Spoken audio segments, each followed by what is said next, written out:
आज का टॉपिक है ऑर्थोगोनल कॉम्प्लीमेंट। जब भी बच्चे इस टॉपिक के बारे में पढ़ते हैं तो थोड़ा कंफ्यूज हो जाते हैं, लेकिन एक्चुअल में ये एक लीनियर इक्वेशन प्रॉब्लम है। Let's simplify it together.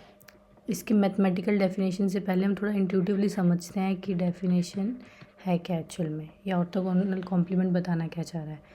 तो W एक सबस्पेस है Rn का, तो W कॉम्प्लीमेंट क्या हो जाएगा, उन सब वेक्टर्स का सेट जो W के हर वेक्टर के साथ परपेंडिकुलर हो।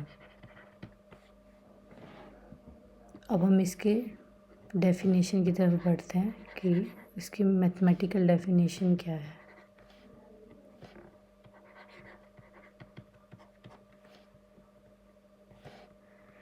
तो डेफिनेशन एक्चुअल में है क्या W कॉम्प्लीमेंट की,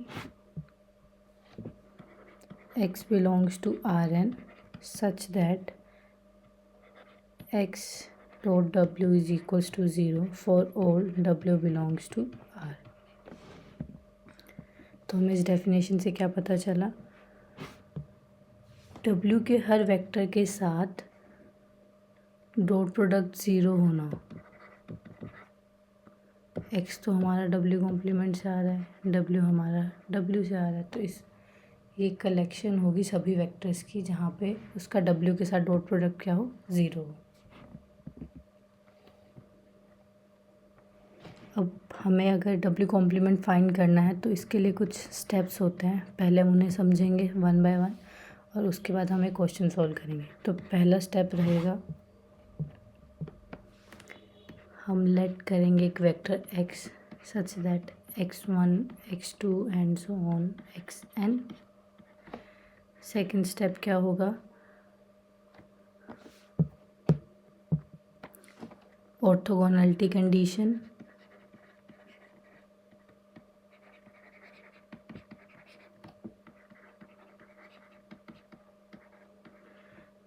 इसका मतलब कि डॉट प्रोडक्ट क्या होना चाहिए,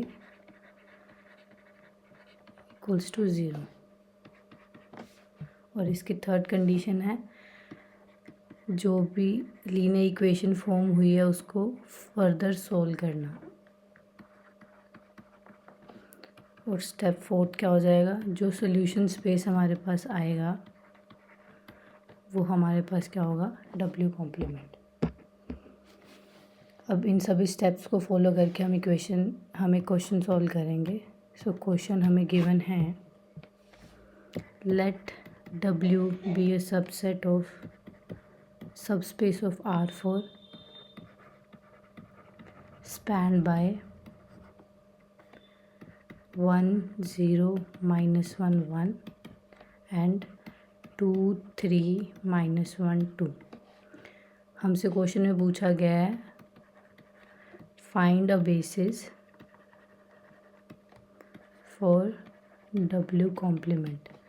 और अगर मैं आपको ये बता दूं तो ये क्वेश्चन पूछा गया था PhD में, NBHM 2015 में। तो आप देखिए कैसे हम इस सिंपल स्टेप्स के थ्रू NBHM का क्वेश्चन सॉल्व कर लेंगे। Let's solve it together. तो फर्स्ट स्टेप क्या था कि हम अज्यूम करेंगे एक जनरल वेक्टर। तो हमने एक जनरल वेक्टर अज्यूम कर लिया। अब यहाँ पे हमें R4 गिवन है, तो हम कैसे डिफाइन करेंगे, x is equals to x1 x2 x3 and x4। Step 2 क्या था कि हमें ऑर्थोगोनैलिटी कंडीशन लगानी है वेक्टर पे। तो हमें दो वेक्टर्स गिवन हैं, इस पे हम one by one orthogonality condition लगाएंगे। तो x dot the given vector should be equals to 0। इसका मतलब x1 x2 x3 x4 0 1 -1 1, ये इक्वल्स टू क्या हो जाएगा, 0। अगर हमने इसको फर्दर सोल्व किया तो हमारे पास इक्वेशन आ गई है x1 -x3 + x4 is equals to 0। और हम इसको कैसे लिख सकते हैं, x1 is equals to x3 - x4, ये इक्वेशन 1 बन गई।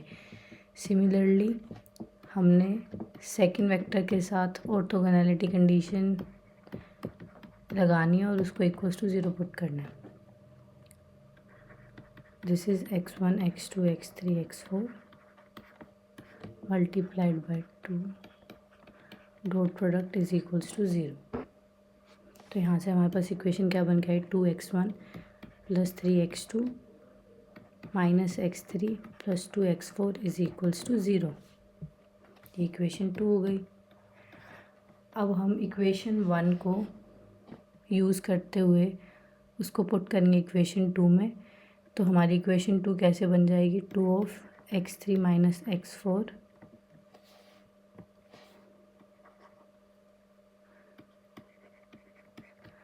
Plus 3x2 minus x3 plus 2x4 using 1। Equation turns out to B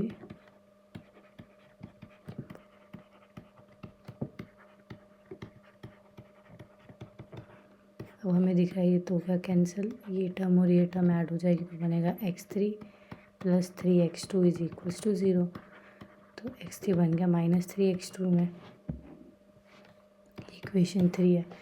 this implies x1 क्या बन जाएगा, माइनस x4, इसको हम लिख सकते हैं minus 3x2 minus x4।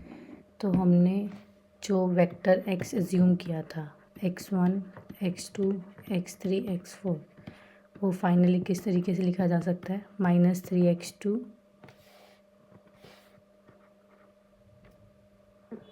Minus x4 x2 coma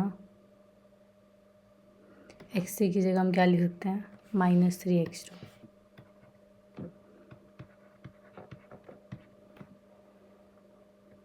and x4। क्योंकि हमने अभी फाइंड किया था कि x3 को हमने एक्सप्रेस कर दिया x2 की फॉर्म में और x1 को भी हमने एक्सप्रेस कर दिया x3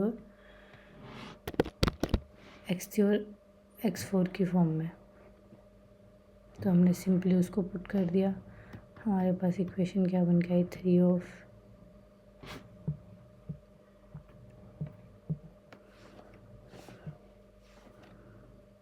of x2 minus x4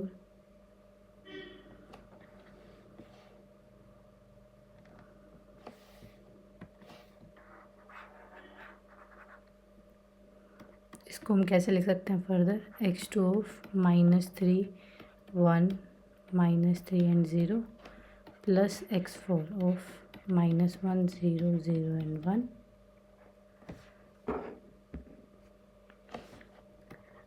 so the basis for w complement is minus 3 1 minus 3 0 and 1 minus 1 0 0 and 1। ये हमारा फाइनल आंसर आ गया जो हमसे क्वेश्चन में पूछा गया था कि बेसिस फाइंड करने हैं w कॉम्प्लीमेंट के, तो हमने बेसिस फाइंड कर दिए। अगर हमें इसमें फर्दर आगे कुछ पूछा जाए, डायमेंशन के बारे में पूछा जाए, तो हम क्या बता सकते हैं डायमेंशन के लिए, dimension of w plus dimension of w complement is equal to the dimension of the given vector. Four, ये 2 है, ये हमें फाइंड करनी है, it is equal to 4।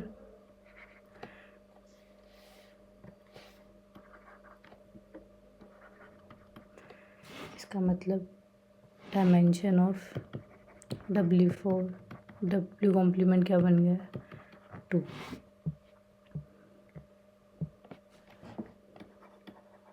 This is further, अगर हमसे आगे कुछ पूछा जाए तो हम डायमेंशन भी फाइंड कर सकते हैं। तो हमें ओवरऑल समझ में क्या है अब तक, अगर हम इसको समराइज़ करें कि हमसे पूछा क्या गया था, हमने क्या फाइंड किया। अगर हमसे ऑर्थोगोनल कॉम्प्लीमेंट पूछा जाएगा तो हमें क्या करना है, ऑर्थोगोनैलिटी कंडीशन फाइंड करनी है, ऑर्थोगोनैलिटी कंडीशन अप्लाई करनी है और फिर सिंपली लीनियर इक्वेशन को सोल्व करना है और हमें हमारा बेसिस मिल जाएगा। फर्दर अगर डायमेंशन पूछेंगे तो हम इस फॉर्मूला को थ्रू फाइंड कर लेंगे dimension. I hope you like the video. Follow for more such video. Thank you.